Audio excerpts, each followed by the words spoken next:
की तरफ।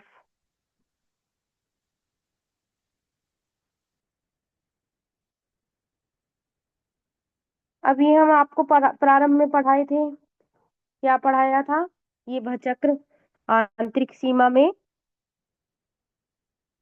बुध शुक्र पृथ्वी की परिक्रमा करता हुआ चंद्रमा, चंद्रमा के बाद जो बाहरी कक्षा है मंगल, गुरु और शनि।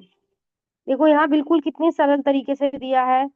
12 राशि दे रखी है, जो ग्रहों का जो राशि चक्र है वो बताया गया है। ठीक है, वो मैं आपको वैसे नोट्स में भेज चुकी हूँ, लेकिन यहाँ बहुत सरलता से दिया गया है। फिर आप यहाँ देख सकते हैं, आकृति बता दी गई है। ये जो तारा, देखो भचक्र को कैसे डिवाइड किया गया। इसको पहले 12 राशियों में विभाजित किया गया, फिर 27 नक्षत्रों के रूप में विभाजित किया गया। तो 27 नक्षत्र क्या है? वो जो तारा मंडल है भचक्र में घूम रहे हैं, तो उनको जो आकृति दिखाई दी उसको एक शेप शेप के रूप में, जैसे एक मेंढक की आकृति, एक घड़े की आकृति, एक केकड़े की आकृति, और नक्षत्र है ये जो तारा मंडल के रूप में है, ये नक्षत्र चित्र दिखाया गया है। ये क्या हुआ?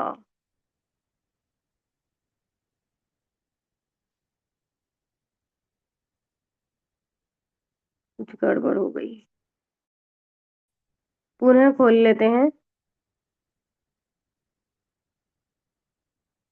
ये पुस्तक पढ़ने के लिए सबसे सरल है। अब इसी को पकड़ते हुए हम आगे चलते हैं, और फिर हम धीरे धीरे जो दशाएं हैं उनका फल, लग्न के आधार पर सभी ग्रहों का फल, उसको कवर करते हैं। और ये हमारा 1-2 महीने तक फिनिश हो जाएगा। तो फिर हम जो है फिर दोबारा से रीस्टार्ट कर देंगे, और फिर हम बृहद कोर्स की तरफ जाएंगे। मध्य मध्य में जो है, जैसे गोचर पढ़ा दिया या जो भी अन्य विषय है वो पढ़ा दिए। ठीक है। अच्छा, एक चीज और, मैं यहाँ एक चीज बताना चाह रही थी कि जैसे किसी, आपने सुना होगा कोई महिला कहती हो कि मेरा बच्चा तो स्कूल में ऑटो में जा रहा था, या मेरा बच्चा तो स्कूल में सबके साथ खेलता है। लेकिन होता क्या है, सब बच्चे किसी के चोट नहीं लगती, लेकिन जब खेलेगा तो चोट उसी के लग जाती है। या मानो ऑटो में गया था स्कूल, सब बच्चों की ऑटो गिर गया, लेकिन किसी के चोट नहीं लगी, लेकिन मेरा ही बच्चे के चोट लग जाती है।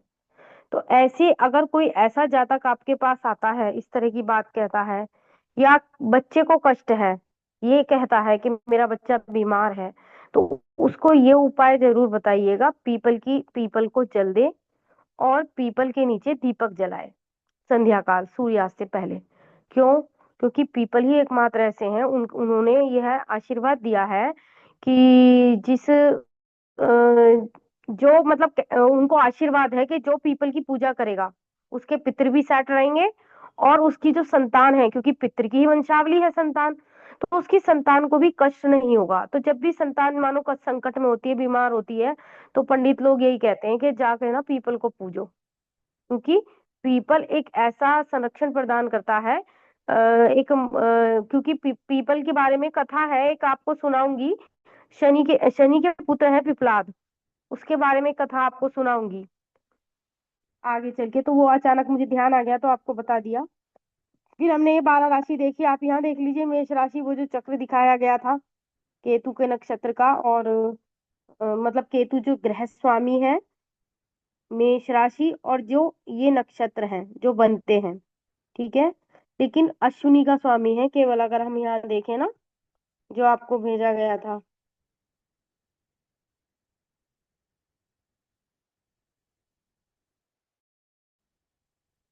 तालिका आप ऐसे याद करना, 9 9 चरणों में विभाजित करते हुए पहली लाइन का स्वामी केतु, ठीक है, स्वामी ग्रह।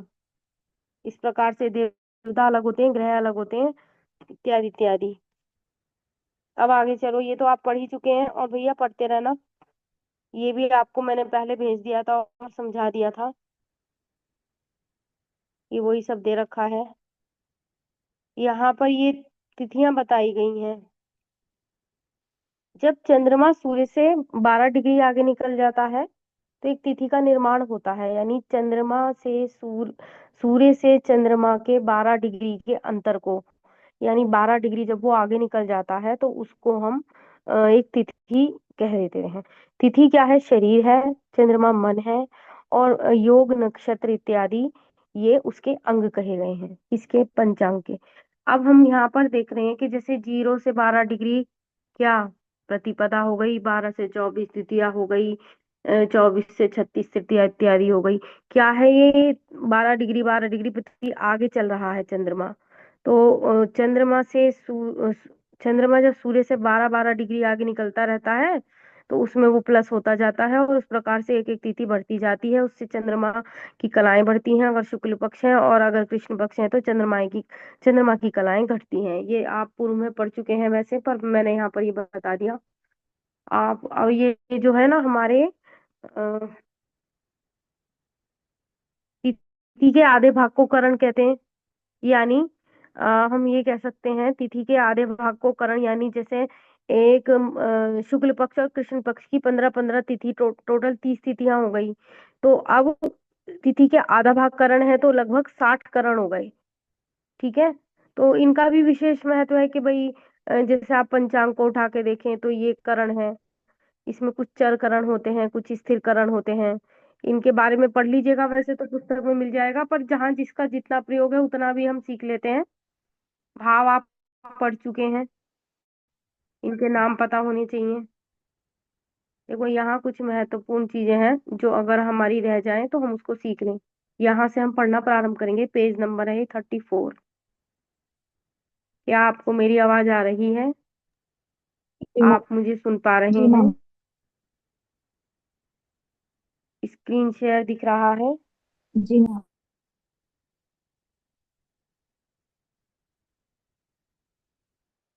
जी।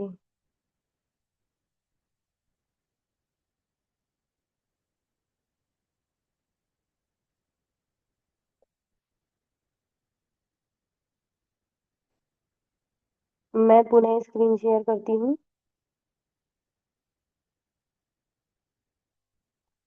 अब हम चलते हैं अपनी कक्षा में। यहाँ देख लीजिए, लगन कुंडली शरीर को दर्शाती है, होरा धन संपत्ति को, द्वेष कान भ्रातृ सुख को। षोडश कुंडलियां होती है ना, उनके बारे में बताया गया है कि किसके लिए किसकी महत्ता है। सप्तमांश संतान के लिए, नवमांश स्त्री सुख के लिए, द्वादशांश माता पिता के सुख के लिए, और त्रिशांश कामनाओं के लिए। जैसे कोई व्यक्ति पूछना आया कि जी मेरी इच्छाएं पूरी होंगी कि नहीं, तो हम को देखते हैं। ठीक है। तो इस प्रकार से ये कुंडलियां हैं। अब हमको ये देखना है कि यहाँ हमारा कुछ छूट तो नहीं गया।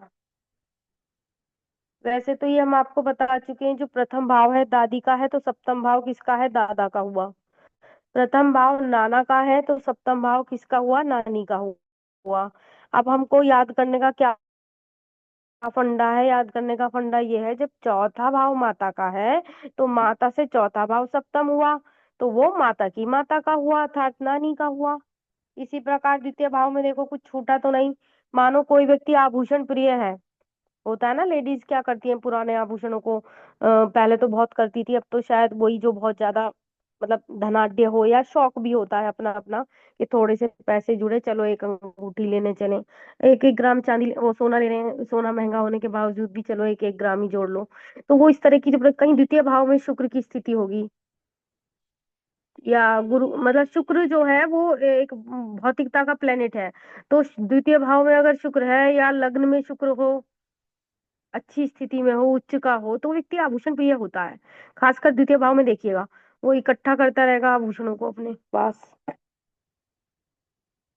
तो चांदी सोने की संपत्ति को भी हम वहां देखते हैं, अगर वहां पर खराब प्लेनेट बैठे हैं, मानो ग्रहण दोष बना हुआ है, राहु केतु चंद्र बुध पीड़ित हैं और वहां बैठे हुए हैं, तो तात्पर्य ये हुआ सोना चांदी होते हुए भी नष्ट हो जाएगा, कोई चुरा लेगा। या मानो पैतृक था, सास ने किसी और को दे दिया, अब पता चला नंद को रखवा रखा था, नंद ने ही रख लिया। ठीक है, कुछ भी हो सकता है, या उन्होंने किसी को बताया ही नहीं, कहाँ गया, कैसे गया, किसको दे दिया।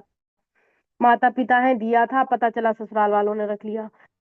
इस तरह की स्थिति बनती है अगर द्वितीय भाव में प्लेनेट की स्थिति अच्छी नहीं है, क्योंकि द्वितीय भाव से हम व्यक्ति के उसको देखते हैं, आभूषण जो जो वैसी संपत्ति मिलती है ना, जैसे पुत्र वधु का विवाह हो रहा है तो उसको हम जो जिस तरह के गिफ्ट्स देते हैं, कुछ इस तरह की बहुमूल्य वस्तुएं देते हैं, तो वो उसको हम द्वितीय भाव से देखते हैं। वाणी का तो है ही, आपको पता ही है। प्रारंभिक शिक्षा का हम कह सकते हैं, फिर उसके बाद हम शिक्षा के लिए पंचम को, और फिर पंचम से नवम को भी देखते हैं। अष्टम को गुप्त विद्या के लिए देखते हैं। हम यहाँ इसलिए पढ़ रहे हैं क्योंकि आगे हमें गहनता में चलना है, तो हमारा कुछ छूटना नहीं चाहिए। अच्छा, पत्र वत्र जो हम देखते हैं कि कहीं किसी से लेटर मिलेगा, अच्छा पत्र मिलेगा, सुखमय पत्र मिलेगा, तो द्वितीय भाव बिगड़ा हुआ है, तो आपके जो, क्योंकि कम्युनिकेशन का है वो, एक बातचीत का भाव है, तो चिट्ठी पत्री, कॉल, मतलब जो फोन संपर्क, उसका भी भाव है। तृतीय भाव मेरे को कुछ छूटा तो नहीं, छोटी यात्राओं को तृतीय भाव से देखते हैं। बाकी सब आपको आई थिंक पता होगा। चौथे घर को देखो। चौथा घर खेती बाड़ी का भी है, क्योंकि बुध वहाँ कारक है, तो हरियाली, भूमि, भवन, मकान, सुख, वाहन, क्योंकि बुध से हम वाहन को भी देखेंगे। ठीक है, चंद्रमा भी कारक है, बुध भी कारक है।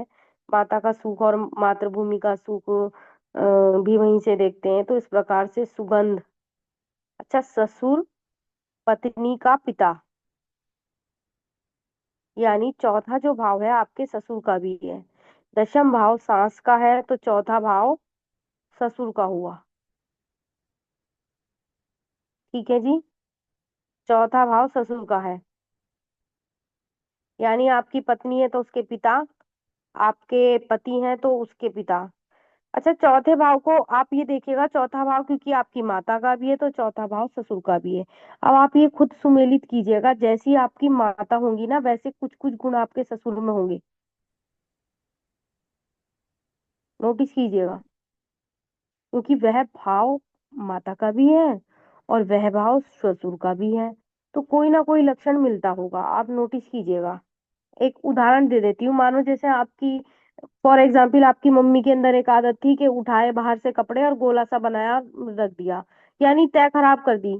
तो वो आदत आप नोटिस करिएगा, ऐसा कोई लक्षण, ऐसा या कोई भी एक आध लक्षण जरूर मिलता होगा, क्योंकि चौथा भाव माता का भी है और ससुर का भी है।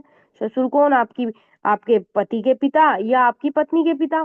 तो अब आप एक नोटिस करिएगा, अगर उनको कोई कष्ट होता होगा, मानो आपकी माता को कोई कष्ट होता होगा, तो आपके ससुर को भी होता होगा, या ये कहिए उनकी मृत्यु भी आसपास ही होगी।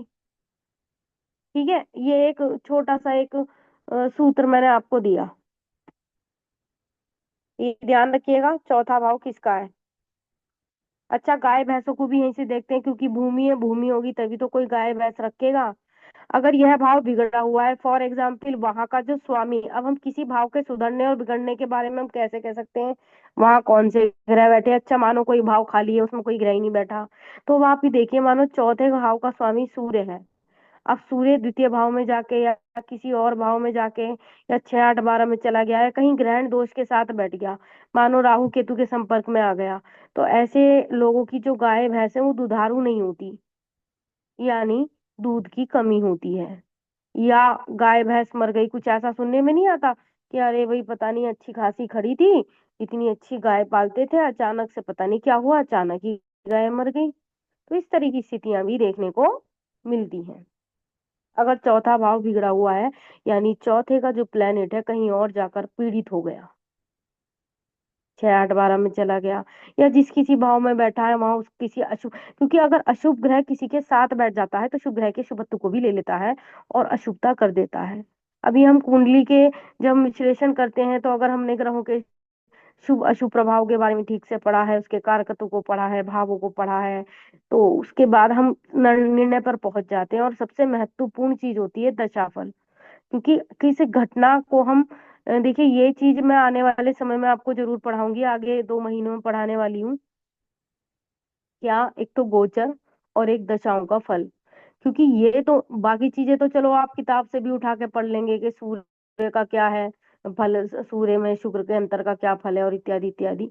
लेकिन जो दशाओं का फल है और गोचर का फल है, अगर आपने ये ठीक से पढ़ लिया, तो आप आगने वाली जातक के जीवन में घटित होने वाली घटनाओं की सही जानकारी उसको दे पाएंगे कि अमुक घटना तब घटेगी और कितनी स्ट्रेंथ में घटेगी, यानी कितना शुभ प्रभाव रहेगा, कितना अशुभ रहेगा, या कितनी स्ट्रेंथ में आपको ये लाभ होने वाला है।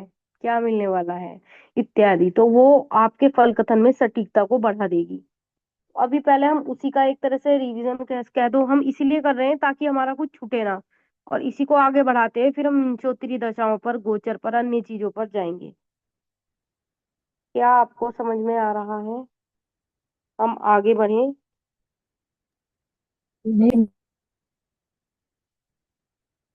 जी।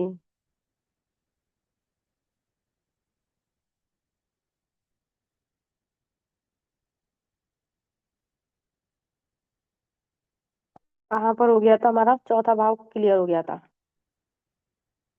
पहले जमाने में कहते थे ना कि जी उनके तो हाथी घोड़े हैं, पशु हैं, तो वो चौथे भाव से देखते थे। लेकिन आजकल तो हाथी घोड़े होते नहीं, तो आज के लिए हम कहते हैं चौथा भाव वाहन सुख का भी है। अब वाहन मतलब किसी का गाड़ी खड़ी है, तो यानी एक तरह से समझ लो हाथी घोड़ा खड़ा है। पुराने जमाने में वो देश काल परिस्थिति के हिसाब से कहा जाता था। आज के देश काल परिस्थिति के हिसाब यानी चौथा भाव पुष्ट है, तो समझ लो भूमि भवन वाहन इत्यादि का सुख है। कहते हैं ना गाड़ी दी है जी लड़के को, वो वाली गाड़ी दी है, उतनी महंगी दी है, इतनी, या उसके पास इतनी महंगी गाड़ी है, तो वो हम चौथे भाव से देखते हैं। आइए आप पांचवें भाव पर।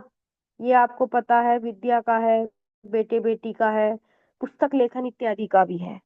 यानी अगर आपका पंचम भाव पुस्तक लेखन इत्यादि को क्यों कहा, क्योंकि विद्या का है। जब लिखेंगे, लेकिन पढ़ने का क्रम क्या है? पहले बच्चा सुनता है, फिर बोलता है, नहीं, सुनना, बोलना,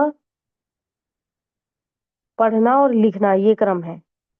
जैसे छोटा बच्चा होता है ना, पहले भाषा को सुनेगा, फिर वो उल्टा उल्टा बोलेगा तुतलाती लैंग्वेज में, फिर वो पढ़ेगा और फिर वो लिखेगा। तो यानी पंचम भाव विद्या का है, तो वो लिखने का भी भाव है। अब कौन व्यक्ति कैसा लिखता है ये आप उसके पंचम भाव से देखिए। फॉर एग्जाम्पल वह बृहस्पति है, तो उसकी राइटिंग बड़ी सुंदर होगी। दूर दूर से लोग कहेंगे आकर के कि भाई ये बताओ ये लिखा किसने है।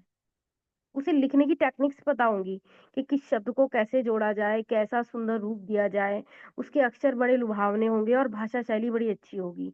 तो वो हम पंचम भाव से देखते हैं। मानो पंचम भाव में किसी के राहु है, हालांकि प्लैनेट्स चेंज होते रहते हैं, शुभ दृष्टियां, शुभ दृष्टियों के हिसाब से फल बदलता रहता है, दशाओं अंतर दशाओं के हिसाब से फल आता और जाता रहता है। ठीक है, तो अब क्या है, लेकिन अगर वहां भाई हम लगन चार्ट को देखते हैं, तो मानो राहु बैठा है पंचम में, तो आप कह सकते हैं कि यार पढ़ाई लिखाई इसने की भी होगी तो उतना लाभ नहीं होने का, क्योंकि राहु बैठा है तो भ्रम है। फिर या हम कह सकते हैं राइटिंग कुछ खास अच्छी नहीं होगी, तो आप देख लीजिए सब कहेंगे कि जी राइटिंग अच्छी तो थी, अब तो इसकी खराब हो गई। यानी पहले कोई शुभ स्थिति रही होगी तो इसलिए ठीक थी।